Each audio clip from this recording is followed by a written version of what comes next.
আসসালামু আলাইকুম বন্ধুরা, কেমন আছো? আশা করছি সবাই অনেক বেশি ভালো আছো।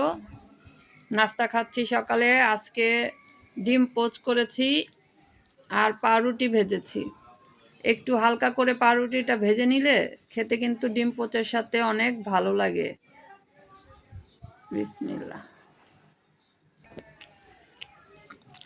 প্রতিদিনই পরোটা খাই।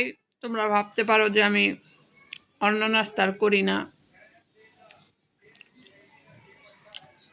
অন্য নাস্তা খুব কম করা হয়।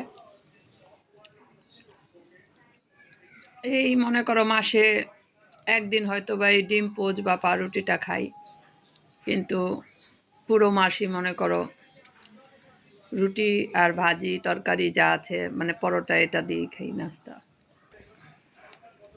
সকালের নাস্তাটা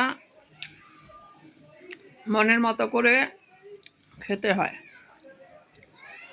ব্রেকফাস্ট হলো ইম্পর্টেন্ট অনেক।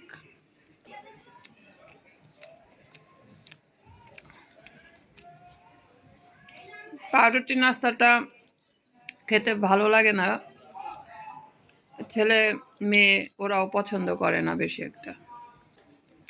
তো যেদিন শরীরটা একটু অসুস্থ বেশি মনে হয় সেদিন মনে করো এটা করি।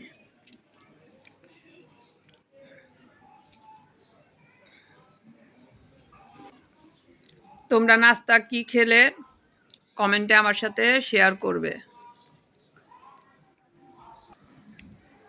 তা আমি নাস্তা করি, তোমরাও নিজেদের খাবার দাবারের খেয়াল রেখো। সবাই ভালো থেকো। আল্লাহ হাফেজ।